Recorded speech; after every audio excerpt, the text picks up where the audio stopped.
भारतीय जीवन बीमा NIRDA अध्यक्ष के द्वारा लिए गए निर्णय के विरोध सारे संगठनों ने किया आंदोलन की घोषणा। वाराणसी में 1 अक्टूबर को भारतीय जीवन बीमा निगम के अंदर हुए बदलाव के अंतर्गत बीमाधन 1 लाख के स्थान पर 2 लाख करना, अभिकर्ताओं का कमीशन घटाना, साथ ही पॉलिसी की आयु सीमा 55 के स्थान 50 करने सहित अन्य बदलाव अभिकर्ताओं के सारे संगठन को मंजूर नहीं। प्रबंधन अध्यक्ष भारतीय जीवन बीमा NIRDA अध्यक्ष के द्वारा लिए गए निर्णय के विरोध सारे संगठनों ने किया आंदोलन की घोषणा। ये कथन है SL ठाकुर, राष्ट्रीय अध्यक्ष all India life insurance agents association का। वाराणसी से संतोष कुमार सिंह की रिपोर्ट। सब प्रीमियम बंद कर दिए गए, छोटे मोटे गरीबों को हम कर देते रहे, किसी तरह पहला भला के 500-400 रुपया महीने के हिसाब से समझा के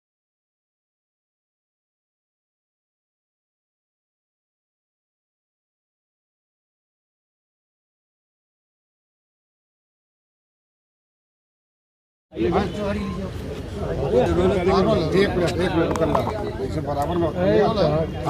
बता दे अपना महोदय जी, परिचय बता दे। मैं SL ठाकुर, राष्ट्रीय अध्यक्ष all India life insurance agents association LIA का वाराणसी मंडल पर मैं आज उपस्थित हूँ।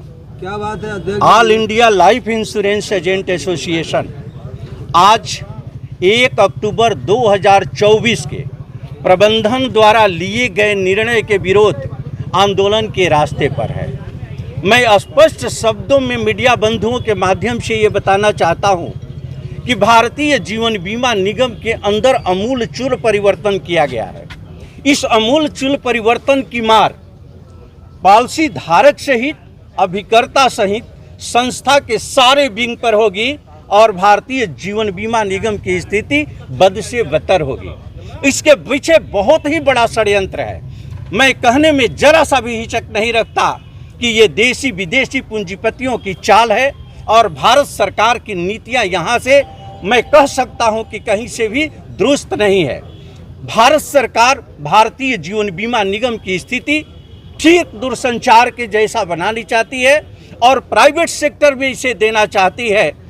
इसका षड्यंत्र शुरू कर दिया गया था FDI को ला करके इंश्योरेंस सेक्टर में, GST कर कानून को ला करके इंश्योरेंस सेक्टर में, विनिवेश को ला करके इंश्योरेंस सेक्टर में इसकी शुरुआत कर दी गई थी।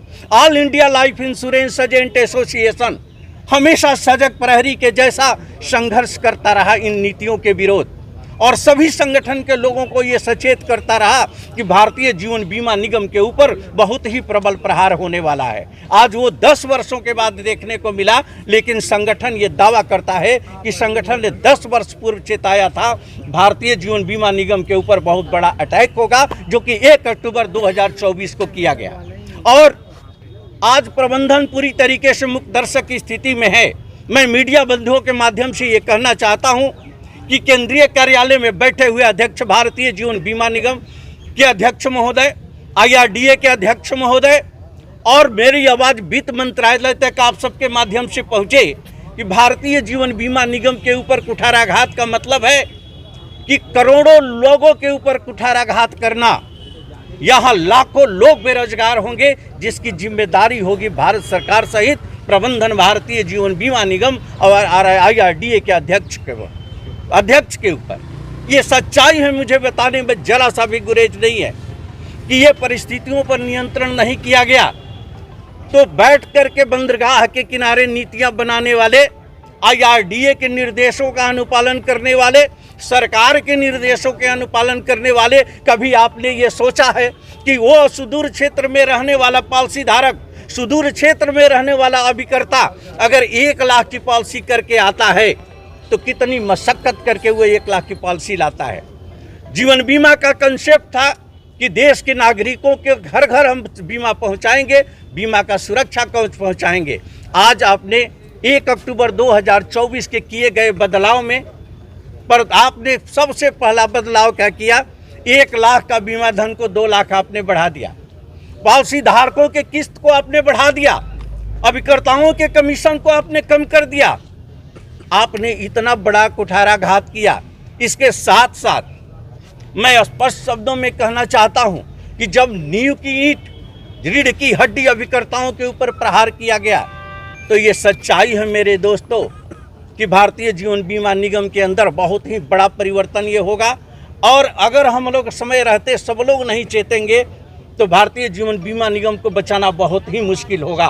तो अपने हितों को लेकर के मैं आप सभी से अपील करना चाहता हूं और मीडिया बंधुओं के माध्यम से मैं संदेश भारतीय जीवन बीमा निगम प्रबंधन को देना चाहता हूं कि अपनी खामोशी तोड़ो। आप संगठन हो या पार्टी हो, चाहे राजनीतिक दल हो या सामाजिक संगठन हो, तमाम संगठन होते हैं, लेकिन संगठन के प्रतिनिधियों से वार्ता इग्नोर नहीं की जाती है। सभी संगठनों से वार्ता करना चाहिए और जिसके लिए नीतियां आप बनाते हो, अगर उसकी नीतियों में हिस्सेदारी नहीं होती है तो उस नीतियों का कोई मतलब नहीं होता। तनाशापूर्ण रवैया के अंतर्गत वो नीतियां थोपी जाती है, एक दमनकारी नीतियों के अंतर्गत, शोषणकारी नीतियों के अंतर्गत। आज all India life insurance agent association प्रबंधन को ये सचेत करना चाहता है कि चाहे संगठन जितने भी हो, आप कहते हो कि क्लास 1 से लेकर के क्लास 4 तक किसी संगठन को रिकॉग्नाइज नहीं करता। मैं दावे के साथ कहता हूं कि रिकॉग्नाइजेशन का अधिकार मात्र संविधान को है, तुम्हारी नियमावली की नहीं है। आज आपने यहाँ क्या किया? आज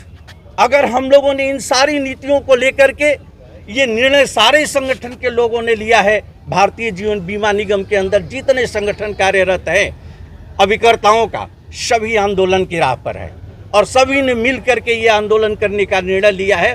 भारतीय जीवन बीमा निगम अगर नहीं चेतता है, अगर IRDA की नींद नहीं खुलती है, भारत सरकार की नींद नहीं खुलती है, तो ये आंदोलन देश पर बहुत ही बड़ा प्रबल तरीके से होगा। आने वाले दिनों में बड़ी विस्फोटक स्थिति होगी। इसी के साथ मैं अपनी बातों को विराम देता हूँ। धन्यवाद।